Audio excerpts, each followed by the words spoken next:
Not only is Frankenstein from 1931 one of the greatest monster movies of all time, it's one of my all-time favorites, and now I'm just glad I have a half-decent excuse to praise this movie to death. Not only is Frankenstein from 1931 incredibly influential, but it's one of my all-time favorite horror movies. It is the quintessential monster movie in my eyes.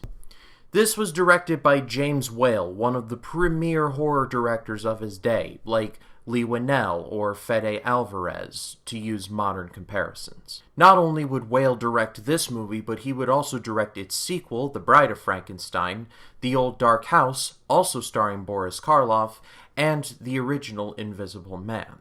And the story of Frankenstein has become, again, no pun intended, universal. When you think of Frankenstein, you think of a mad scientist collecting body parts and trying to bring life to them, only for it to go horribly wrong. And in terms of American versions of Frankenstein, this is the quintessential version. The monster is played by Boris Karloff, and while he would have a great career before and after Frankenstein, this is the movie that he is most known for. Fun fact, the role of the monster was supposed to be given to Bela Lugosi, but Lugosi turned it down, as the role was essentially going to be him grunting and shouting a lot. Not to mention that he would have to spend many hours a day under pounds of makeup. And the role of the monster was then given to Boris Karloff, and the rest, as they say, is history.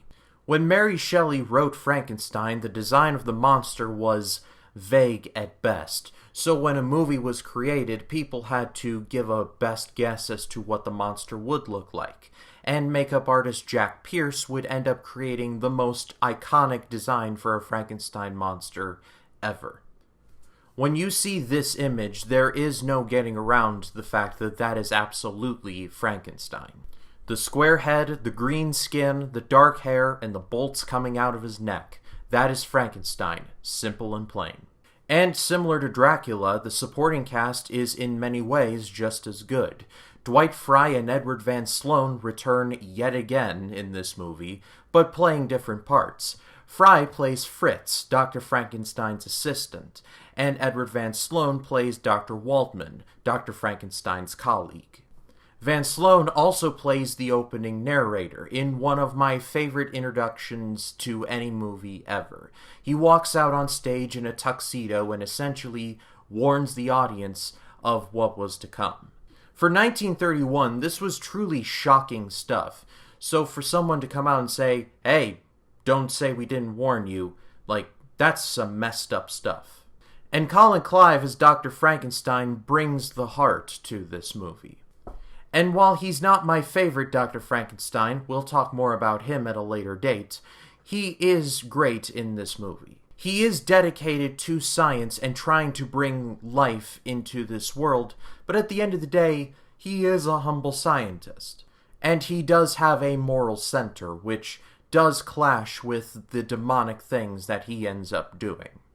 And when it comes to Frankenstein movies, there's no getting around that this is the most iconic version. Everything from the grave digging, to the brain jars, to the iconic moment where Colin Clive screams, "It's alive! It's alive!" to the windmill scene and Frankenstein's eventual demise.